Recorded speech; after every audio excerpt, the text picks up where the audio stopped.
I mean, it's like cigarette and ad switch abroad as well. There was. Before the US, there was much more of I presume, law around having to have very scary warnings of package and companies somewhat cleverly but somewhat tragically kind of steered into that I really own it that I put the scaries of message and it you almost become desensitized to it because it's just so silly and it's so over the top, smoking kills and then here's the price tags and here's the brand name.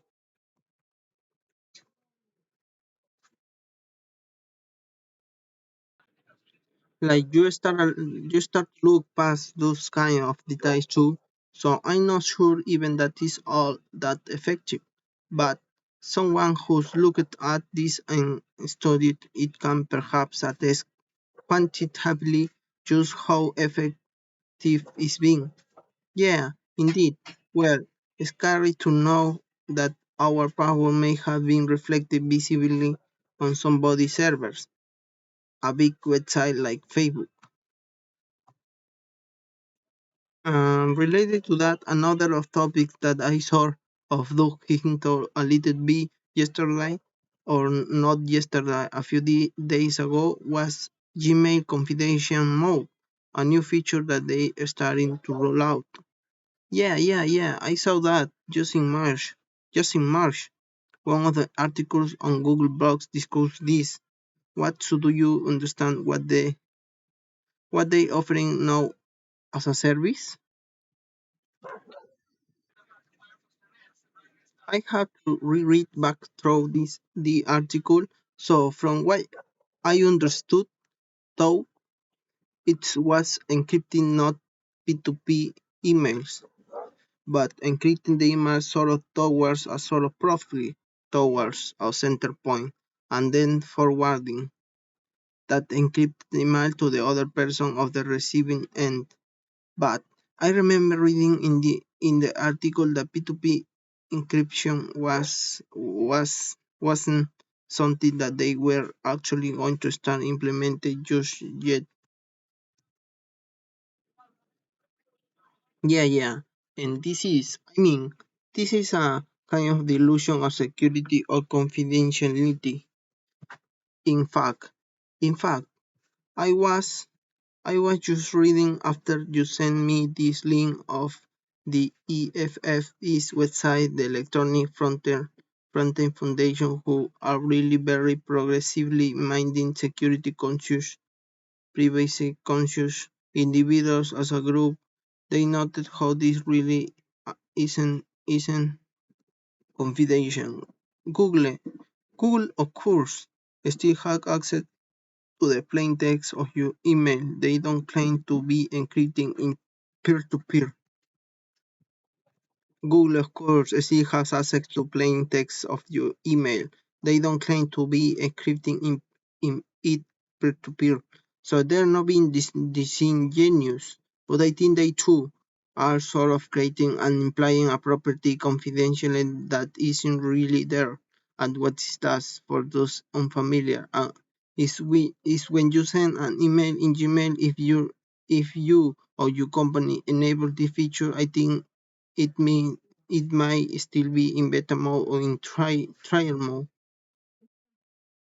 I don't think it's officially fully deployed yet, but yeah, so you can opt into it if you have a corporate account. For instance, it gives you an additional like lock icon of the compose window for an email where you can say that this mission expires sort of James Bond style after some numbers of hours.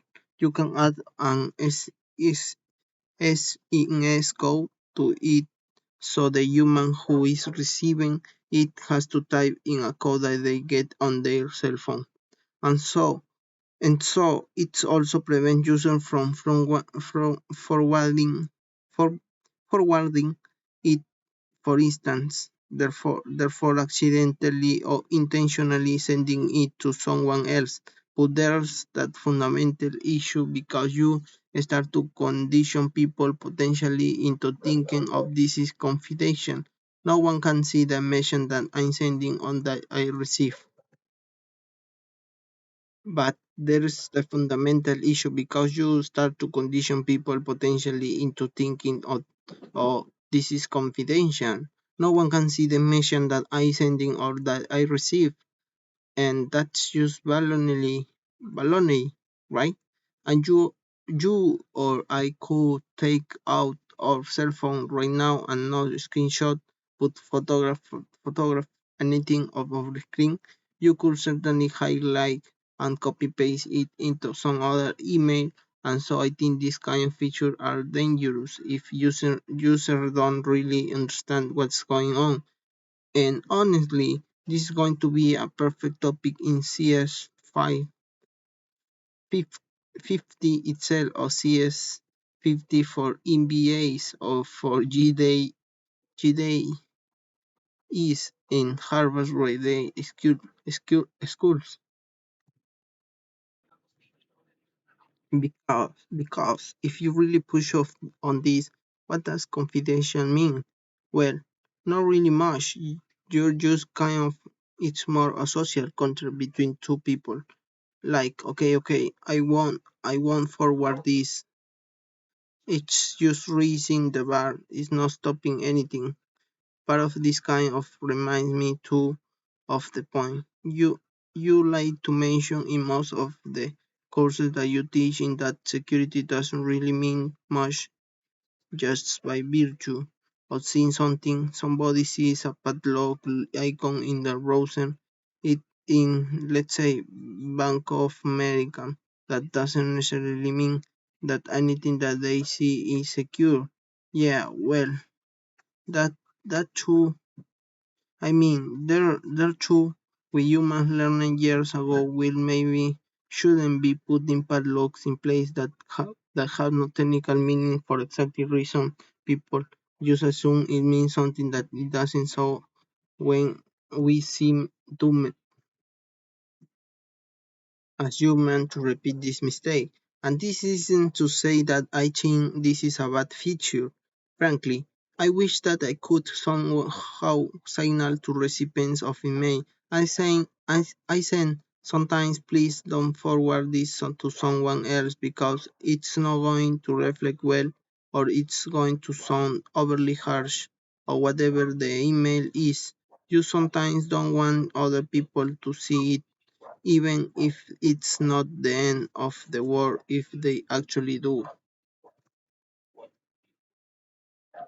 But short of writing in all caps, like do not forward this mail and at the very start of your message, most people may not realize. So I think having a software mechanism that say don't, not forwardable isn't bad, but it should probably be like please don't forward and no im- imply that this is confidential and no one else is going to see it.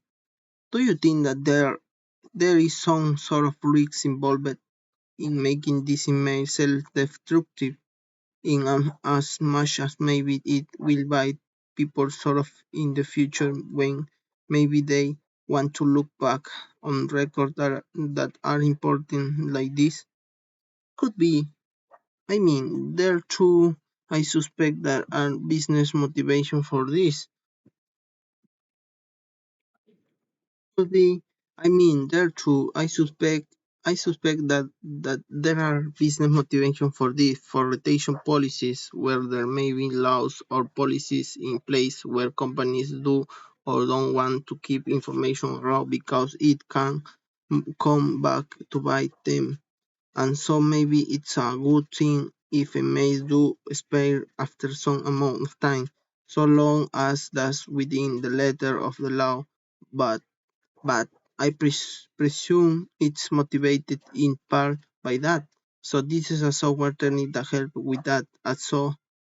And so in that sense, confidential does have the kind of the meaning, but it's not secure. And I worry that you put a padlock on it. That doesn't necessarily mean the people what you think. I mean, so many people and kids especially may think or once thought that the natural measures are indeed ephemeral and they disappear.